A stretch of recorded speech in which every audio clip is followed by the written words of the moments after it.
Tonight, the program is in 3 words that come out of our mission statement. We're going to capture each word, and we're going to tell some stories. And those 3 words are hope, love, and power. Our mission statement to be the presence of Jesus Christ. Jimmy said it earlier. We repeat it over and over again all day long, all week long, all the time. To be the presence of Jesus Christ, sharing his life-transforming hope, love, and power among distressed families of urban Phoenix, igniting their passion for God and his kingdom. Well, 40 years is a long time. It took a long time for lives to begin to break generational cycles of poverty. First generation dropping out of school from the 5th to 8th grade. Now our people go to college and even graduate school. We used to call those early and dark days hope in the unseen. In other words, one day we'd see that hope that we were longing for, which we see today. 40 years bear witness to many young adults who are vibrant and well-known community leaders. There was a time when a world-renowned Latino Christian leader told me that the leaders we were looking for didn't exist. He told me, grow your own. Well, we've been doing that for the last decades, 3 and more. And in a few minutes, you're going to hear from our dear sister and lifelong love, Panda Corral, and she'll tell her story of what it's been like to grow up here and to be a glimmer of that hope, not just for her family, but for this mission, because she does come from that first generation, from those days of hope in the unseen.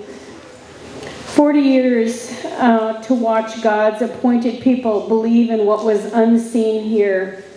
We have those stories too. You know, there were people that came here when there was nothing to see but piles and piles and piles of rubble. And this building itself that we're in right now was just a ruined old warehouse, not to mention the entire property. And we're going to hear stories in this hope section of people who believed what could be. Throughout tonight,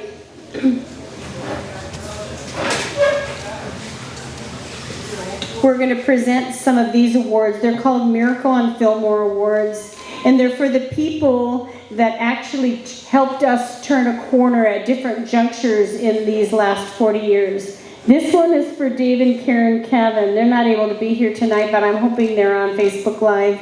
Hi, in case you're there. Hi, miss you. You know, they were given by God the capacity to see what this property and this mission could look like one day, when there was really nothing to see. When people actually looked at it and said, wow, just can't see it. One 10-year-old boy saw it. I remember how, wherever you are, there you are. Yeah, he was in 3rd grade. Hal was in 3rd grade. He's a grown man now, but there was another 3rd grader next to him who looked at the picture and said, I see it. It was hard to see it in those days, but people like Dave and Karen did and made it possible. And they used their reputation, and they brought all kinds of people here to actually not just see it also themselves, but to give us some money, because that's what we needed. You know, we had 0 money in the bank when we first looked at this property, and we were looking at a $2.2 million capital campaign in 1997. That was a hard thing to grasp for so many. And I do want to say that after Panda comes up and tells her story of hope, I'm going to be inviting some of the original board members, the founding board members of Bill Thrall and Rick and Joan Maloof, who actually had to believe with us in order to see this mission develop, and then they have a few presentations and some words to share. So in this first word of hope, Panda, I'm going to bring you up.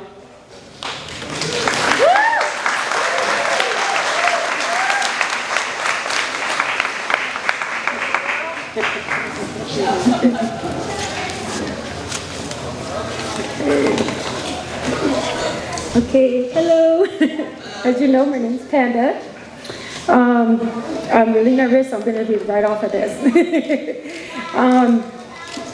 So just thank you for all being here, and giving me this opportunity to share a little bit with you. First, I'm sure most of you are dying to know the story behind my name. I have 9 siblings who also have nicknames: Goo-Goos, Boo-Boo, Dodo, Didi, Turtle, Tub-Tub, and Snapper. I think it might be a Latino thing. My name wasn't just Panda, though. I had an uncle who called me Monkey and another who called me Gorilla. I'm so glad Panda stuck. At one point, I didn't even know my real name. In kindergarten, during attendance call, the teacher kept calling someone named Stefana.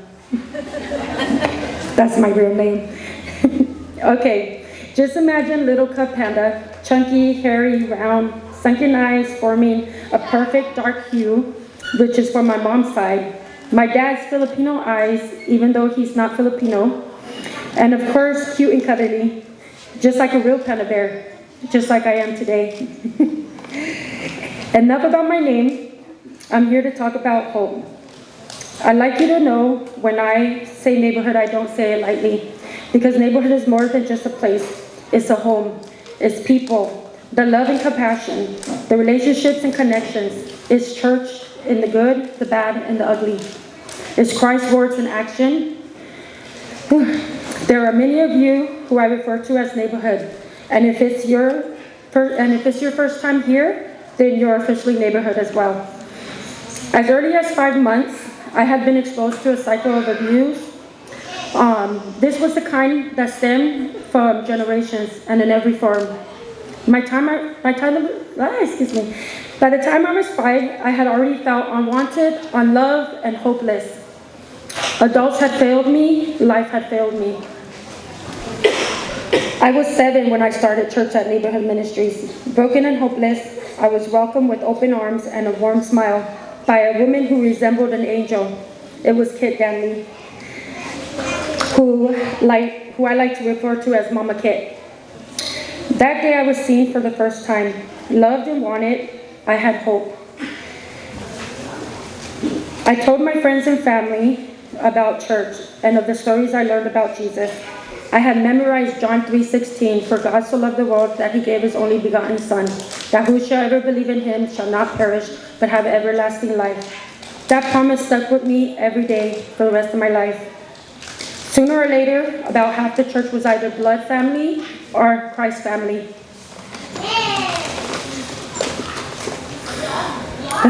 I came back over and over again. Nothing could stop me from going to church. I had occasionally attended Sunday service, but I looked forward for the Kids Club and Kids Life, aka Monday night.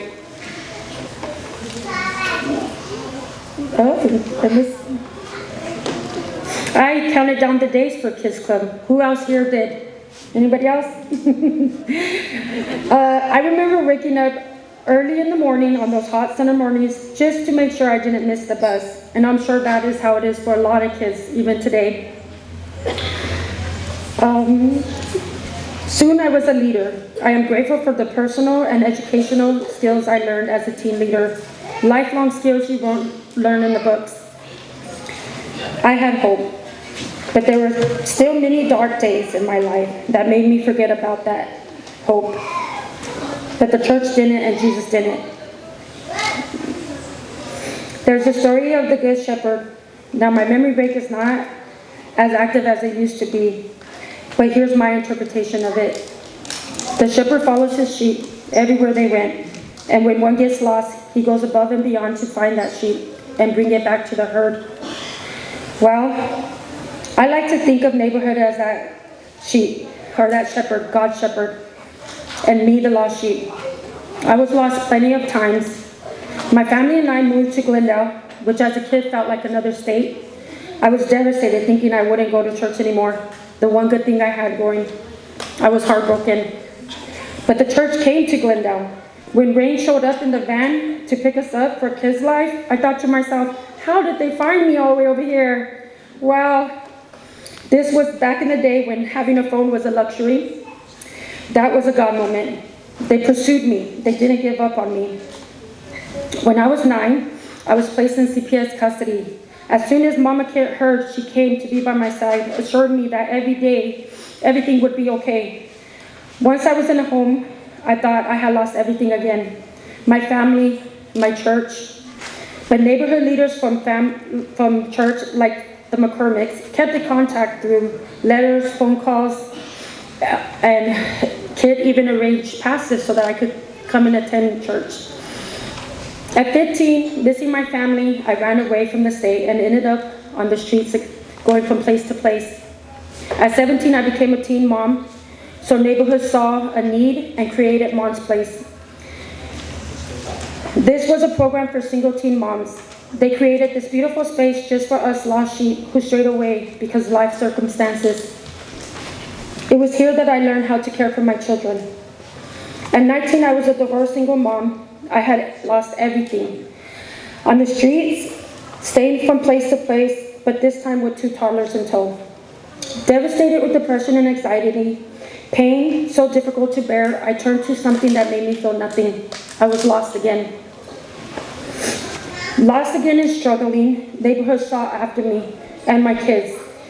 They made sure we didn't miss a Mom's Place, play dates, and God's Word. I was at my lowest, but they didn't judge or give up on me. They didn't lose hope for me, even though I had did. They showed me grace. At Mom's Place, I met my mentor mom, Isla, another one of God's shepherds. She always seen the good in me and loved me for me. It wasn't until I was pregnant with my 3rd child that I had said enough is enough and I left my old life behind. That little fetus and the friendship that blossomed has set me back on the right path of hope. Thank you, Mother Heather. So I involved myself. Neighborhood had its own GED program where many teens and teen moms went to school and received their diplomas. I took care of their babies as a daycare worker. But soon enough, I was inspired to do the same. After volunteering at Kids Club as a teacher for several years, neighborhoods saw something in me that I couldn't see in myself. My passion for children and teaching. So they hired me as a teacher assistant at Katie's Kids. Those little ones inspired me to do more. This is when I fought through fear and intimidation, the lies fed to me as a child, that I wasn't smart enough and I wouldn't amount to anything. I enrolled into Phoenix College. I received my early childhood teacher certification and became the lead teacher. I was the one who was supposed to be teaching, but they were actually the ones teaching me. By the way, my first class students are all in high school this year, and some are leaders themselves. This is the cycle I love to see.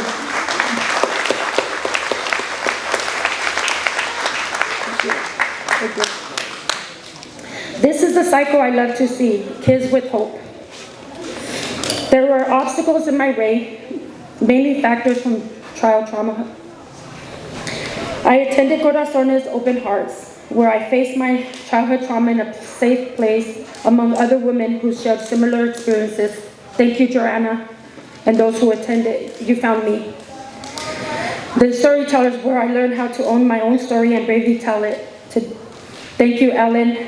You found me. Currently, and for many years, I've been a member and leader at Healing Journeys Women's Group, where we gather and walk through the biblical principles of the 12 steps. Thank you, Manuela, for creating a space where we share our struggles, celebrate the goodness, and pray for each other. We are real here. For many years, I volunteered in almost everything I could do. I was a kids club leader, a teacher, a nurse, a daycare worker, kids club and beauty day coordinator. Every one of those experiences has made me a better person than I was the day before. And little did I know that every experience was mending the broken pieces in me. I don't want anyone to think that this was easy and that the struggles just poofed and disappeared and goes away. It's hard work and faithfulness, moments with people like these to grow and heal and find my full potential. But it doesn't stop here. There's countless others known and unknown to me that I could give thanks to, but we don't have all night. On behalf of receivers like me, I want to recognize and say thank you to all who have played a role, whether it's action or far away. You are part of something great, His great plan. Thank you for being God's hands and feet. And to the Mary-like spirit, Mama Kit, from the bottom of my heart, thank you so much for following your vision, his vision, for your lifelong dedication, faithfulness, and especially for never losing hope in a wrench like me. I honestly don't know where I would be if not. Thank you.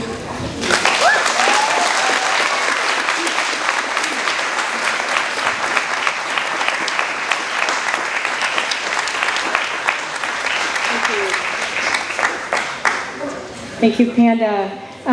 Bill and Rick and Joan, I'm going to bring you up. Those of you that clung to hope in the unseen, especially during those early years, these are our founding board members, and they'll have a word and bring in honor for someone here.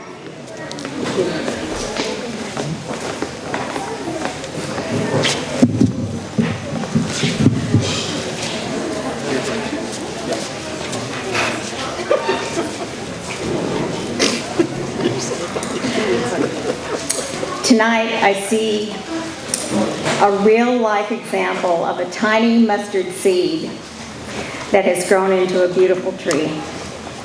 I believe the seed was conceived by faith years before and began to sprout when Kit and Sherry Doris held VBS in the park for kids of the neighborhood in the 80s. My family had just returned from living in Washington, D.C.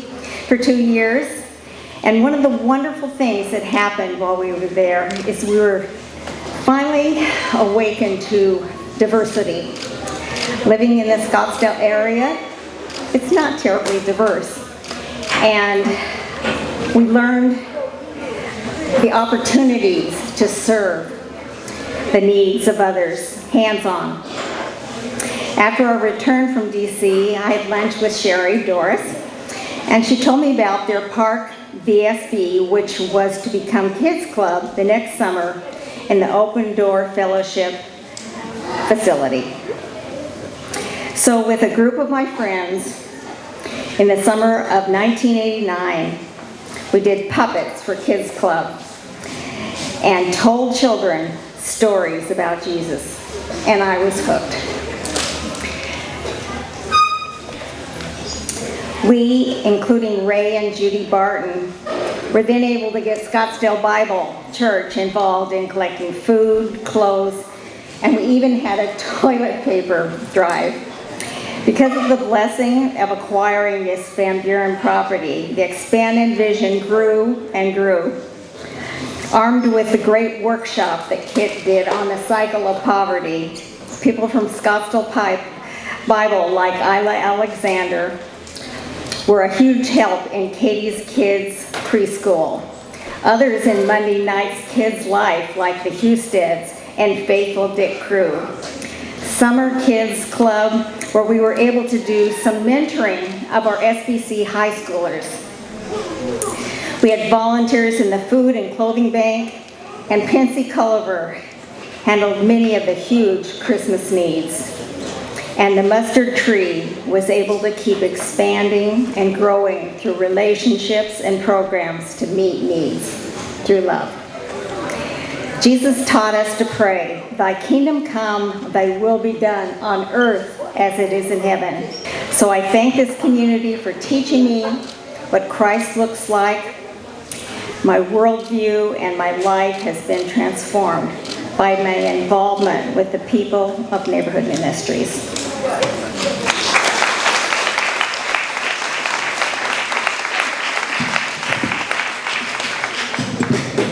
Well, when Joan gets involved, I get involved. And so we started working together here. We were on the board. There wasn't a board in those days. It was just a group of people trying to pull this whole thing together. And I'm reminded, especially since our little segment here is on hope, I recently read just a short quote from Father Greg Boyle, who's with Homeboy Industries in Los Angeles. Let me just read this. For many people, they live with a lethal absence of hope. And then this quote, it is never,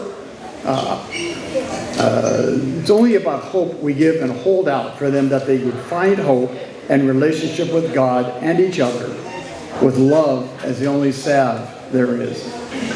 As Kit said, we were trying to look forward, imagining this way of doing things that hadn't been done before. And then to see these pictures up on the wall, I think there's probably more that aren't even up there, aren't there? Lots of pictures that aren't even up there. It was a dream we had, and it was about hope. But one of the things we did is we went away for about 3 days, and we were thinking about what would be our mission. And so we started thinking about this mission statement that you all are familiar with, and it hadn't even existed in those days. So we took, actually, were you there, Dick? It took us 3 days to come up with like those few words in this mission statement, but it was so important to us. And one of the things that happened over the years is we had a grant from a large foundation, and when the chairman of the board of that foundation came here to see this, he said, we get 25,000 applications a year. And we've never seen an organization who lives from top to bottom their mission statement. They believe it, they live it, they express it in so many different ways.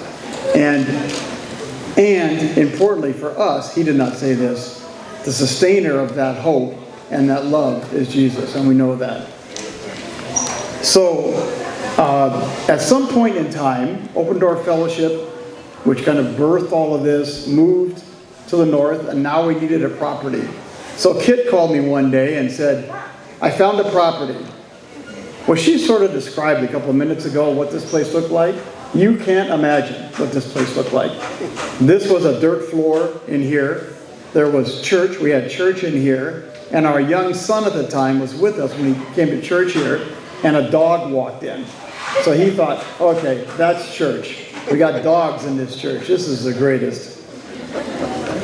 It was just, it was so amazing to be thinking about these things and had no idea where we were going. It was just kind of like the blind leading the blind.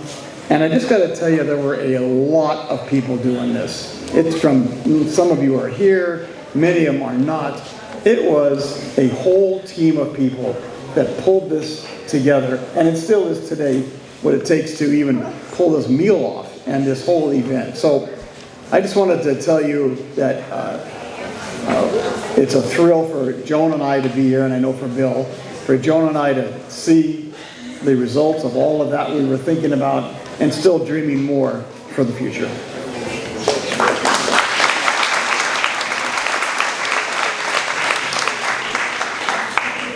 This is just amazing to be here. It really, really is. Kid, I'm going to tell a quick story. 40 years ago, Kid asked me to go with her to a large church to meet with their board of elders. And her goal was to share with them a program she had developed to train people how to minister in a neighborhood like this. And so we sat with this board, and she started to talk, and one of the board members kind of interrupted her and asked a very blunt question. How much money do you want? And Kit said, I didn't come here to get money. Well, why did you come here? I came here to ask you for permission to teach some of your people how to minister to the poor. And he said, well, what does that look like? Well, they would work in a food bank, and they would work in a place where people could get clothing. And he said, well, how long does this program take? And she said, 12 weeks. And he looked at her and he said, it takes 12 weeks to teach someone how to give out food and clothing? And this is an answer I'll never forget. And Kit said to them, no, we teach that in the first half hour.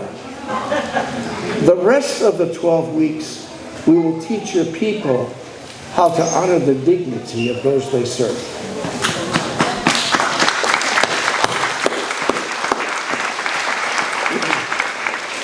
That night, we heard God's heart in Kit. And it's the foundation for this ministry that we're now celebrating for 40 years. Kid, God has given you an insight into how to hold with dignity those who need the things you offer them. We love you, kid. We're very, very proud of you.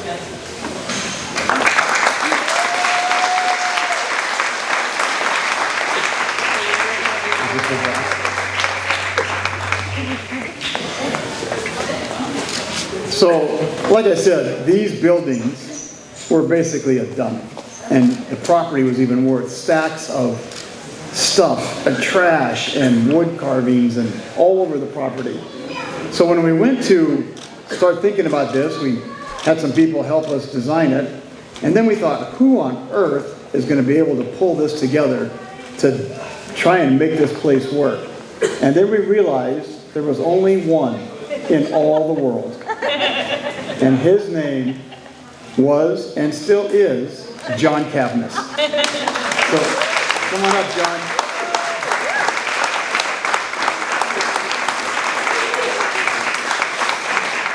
So John is a general contractor extraordinaire. And I remember there would be problems with the roof. I mean, just these trusses, just holding these trusses up and doing what we needed them to do. All of a sudden, they'd be fixed. John just got them fixed. Or we needed lights for the soccer field. He just found some lights. So I don't know what that was all about. I think he got them from some school or whatever. But at any rate, we are presenting the Champion Award to John Cavness for building our magnificent campus, including redoing the Silo building and the Mercado building and so on. So here is John Cavness.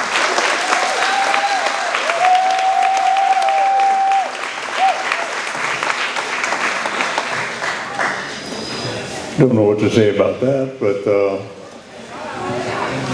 as I was thinking about how do you approach what your experiences are, how do you describe what happens when Jesus Christ intersects with ministry?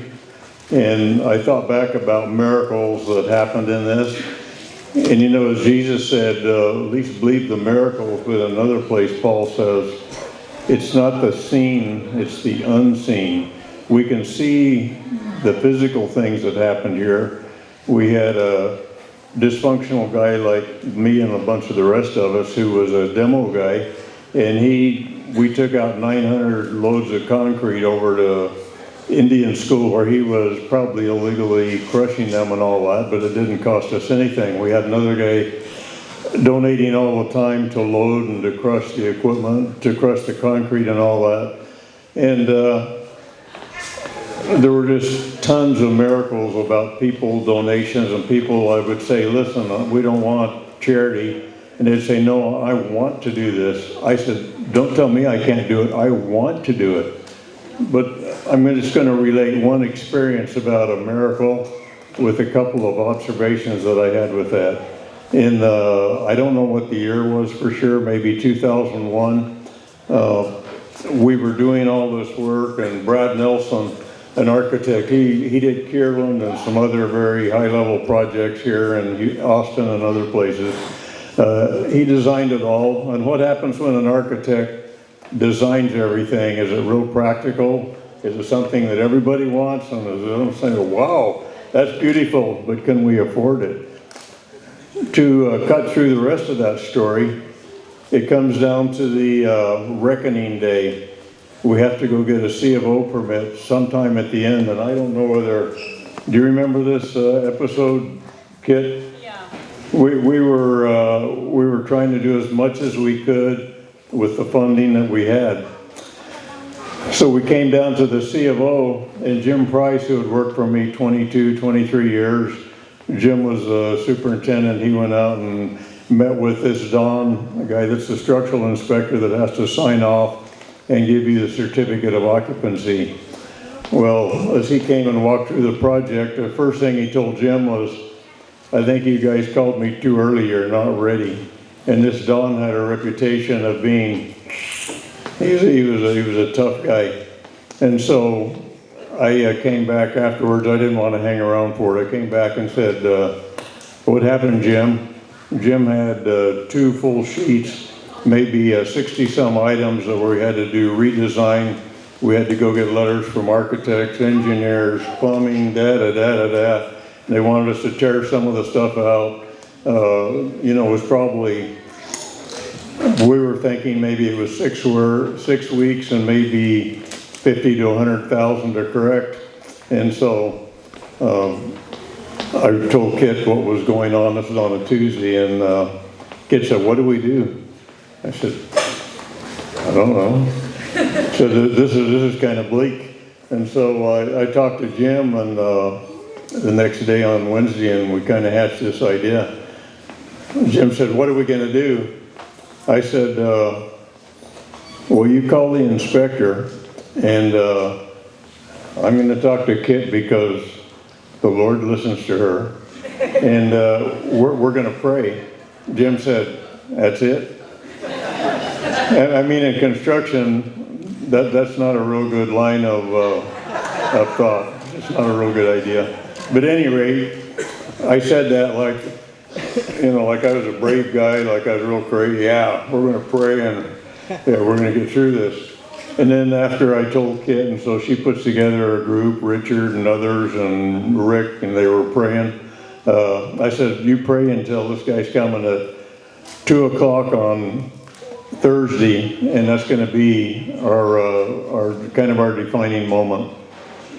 So I felt real brave on that Wednesday. That night I was sweating, and I thought, "Cavness, what have you done again? These things don't happen." I thought, how did I drag them into this? How did we get this far? How did we drag them down the road and tell them this was going to be done?